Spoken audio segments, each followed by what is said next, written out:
Example number 2. This one is a minimization problem as compared to number 1, which was a maximization problem. The setup is still going to be basically the same. This one, however, is going to be a little bit more involved, and I think you can tell that it's going to be a little more involved based upon the length of this particular question. So again, have this in front of you, be able to refer to it as I construct my array of given information in my table, and then ultimately come up with my linear programming model. Okay, let's take a look and see how this thing works. So after reading through this problem, we should understand that we're trying to minimize the cholesterol intake, okay? Look at this question. How many ounces of each type of food should be used in a meal so that the cholesterol content is minimized?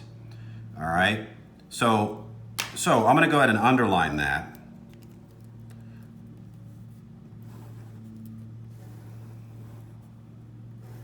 So that I can now go back and make sure I highlight certain other pieces of given information so I can ultimately set up my linear programming model correctly. So reading through this, we know that we have a minimum of what?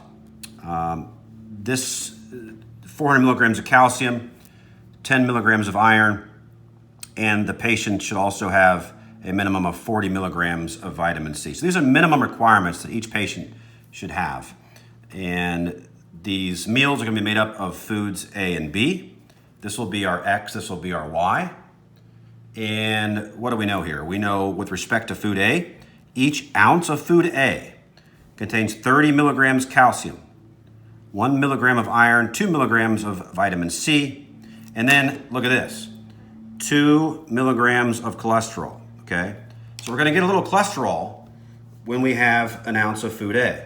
And ultimately, we're trying to minimize the amount of cholesterol these patients are intaking for whatever reason. We don't know why, but we are just basing it off what we see in front of us. That's all we can do. All right, so moving on, each ounce of food B contains 25 milligrams calcium, a half milligram of iron, 5 milligrams of vitamin C, and then here again, a little bit of cholesterol, which is what we're trying to minimize.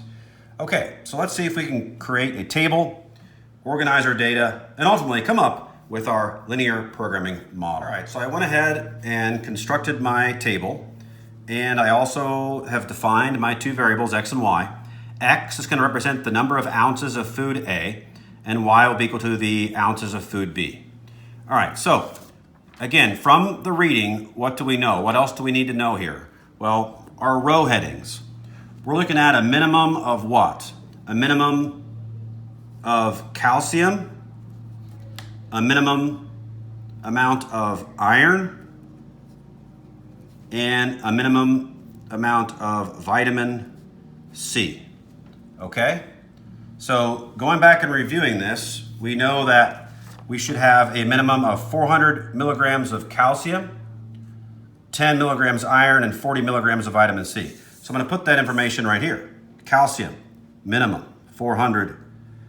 Minimum iron, 10 milligrams. Minimum requirements for vitamin C would be what? It would be 40 milligrams. Okay, what else do we know? We know that each ounce of food A contains 30 milligrams calcium, 1 milligram iron, 2 milligrams of vitamin C, and then 1 milligram of cholesterol. So food A, let's work on that now. Again, calcium would be what? It would be 30. Iron would be 1. Vitamin C would be what? What did it say there? 2. Very good. Moving on to food B, same thing, folks. I'm looking at the word problem. Each ounce of food B contains what? 25 milligrams calcium, contains a half of a milligram of iron, and then vitamin C would be what? Look at the problem. Vitamin C would be 5, right? 5 milligrams of vitamin C right here, okay? Notice I did not include anything with respect to cholesterol yet, because that will be part of my objective function later on. All right, so what do we do here? Well, all you got to do is at this point translate these rows into inequalities, okay, linear inequalities. So what do we get? First row, we get 30x plus 25y, and now it's a minimum. So now the inequality is going to be greater than or equal to because it's a minimum. All right, they need at least 400 milligrams of calcium. Okay? All right, moving on to the second row.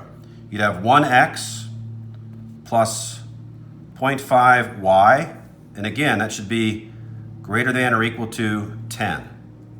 Okay? For the vitamin C row, you would have what? You'd have 2x plus 5y, and that should be, again, minimum, so greater than or equal to 40.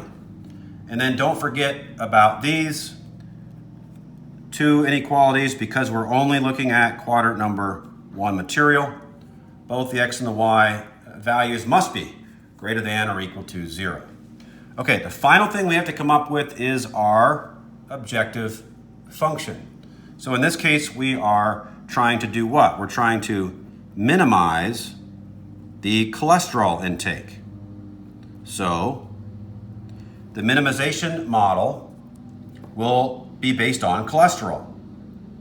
And I'm going to just use a C here for cholesterol. And so C is going to be equal to what? Well, we go back and we look at what we've highlighted. Note that each ounce of food A is going to give the patient 2 milligrams of cholesterol. That's going to be 2 times X. And then each ounce of food B is going to give the patient 5 milligrams of cholesterol. So that would be plus 5Y. And so there you have it. This entire thing here is representative of your linear programming model that you would use to ultimately solve a problem like number 2, okay, like in this example. All right, again, we'll be solving these types of problems in section 6.3 and in 6.4, but we will not be doing that until after Easter break. So hope you have a nice Easter. Hope you're staying well, hope you're staying healthy, and until that time, take care of yourselves.